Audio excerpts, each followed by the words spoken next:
For 30 years, I've lusted after this motorcycle, and finally, she's all mine. And coming up in a few minutes, you're coming with us on our very first ride.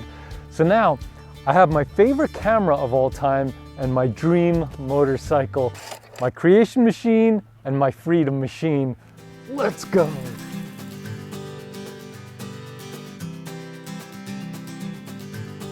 All right, quick overview of the bike. Then you're coming with me on our first ride.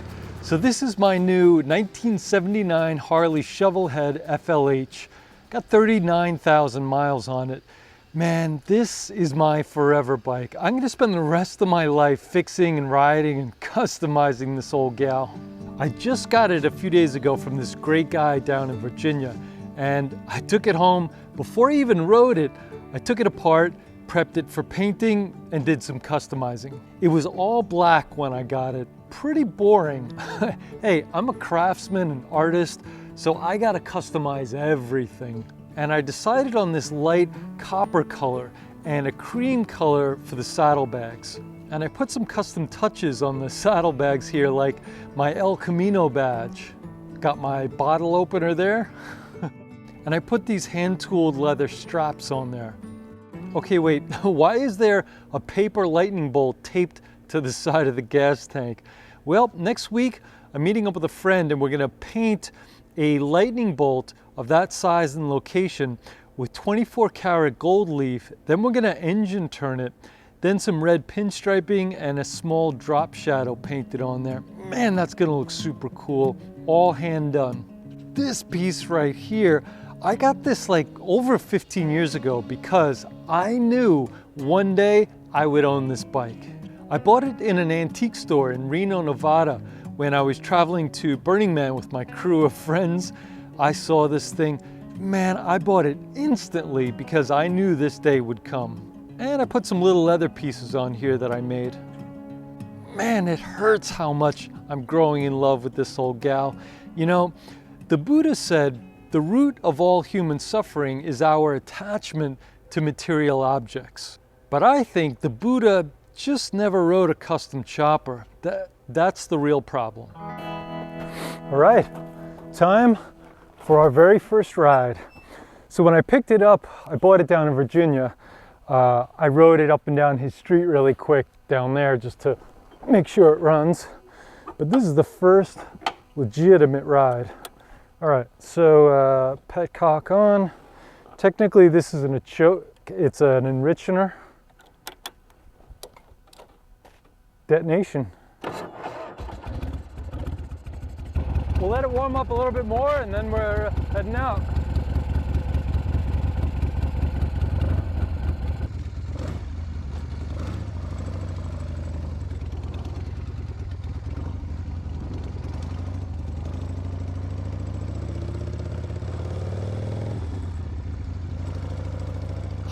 This is primitive is the best word to describe it. You know, of course I've ridden Shovelheads in the past, but it's been a while though. This bike is almost 50 years old, so it feels primitive, it vibrates, it's alive. You feel everything. It's unapologetically mechanical. You know, it forces you to be present with it, to work with it. I already feel myself forming a relationship with it because you have to. The crude 4-speed transmission, just this resounding clunk into gear. Every little thing, it feels like an event. Everything's giving you feedback. Nothing is smooth. Everything vibrates and shakes. It feels uncertain. I literally feel myself falling further in love with it.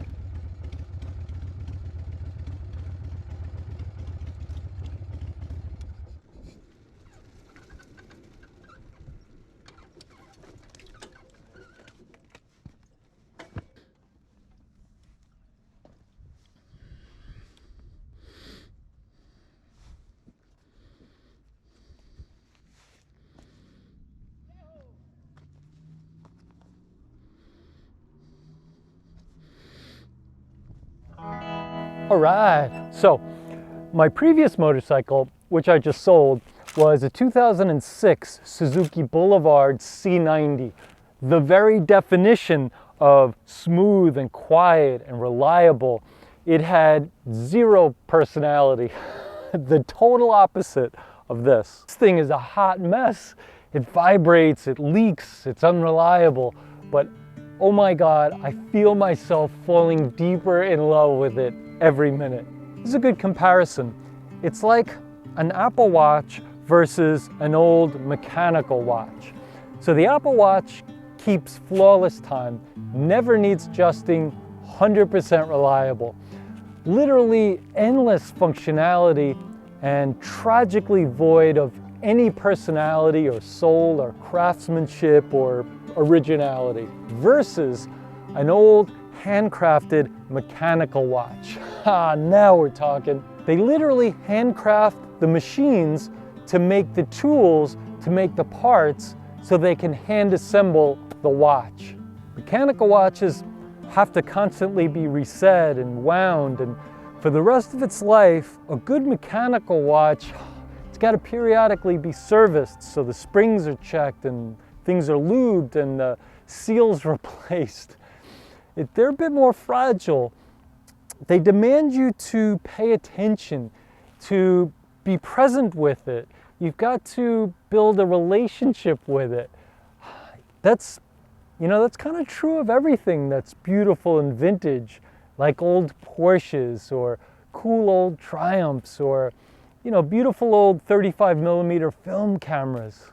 Yeah, it takes a special kind of person to have the patience and to want to develop a relationship with old mechanical things, because they're finicky, man. They will test you. Yeah, so over time, we just learn what these old mechanical devices want. We learn to work with them and not against them. And we don't expect them to work. We would just like them to work. Oh man, you gotta hear the story of when I drove down to Virginia to pick this up. That was an adventure. That's coming up in a future episode. And I'm working right now on the next episode where I'm hand carving and hand tooling a gorgeous seat for this bike. It's this deep mahogany color that should look beautiful against these colors. Very excited for that. So stay tuned. Man, I'm really excited to share this new journey with you.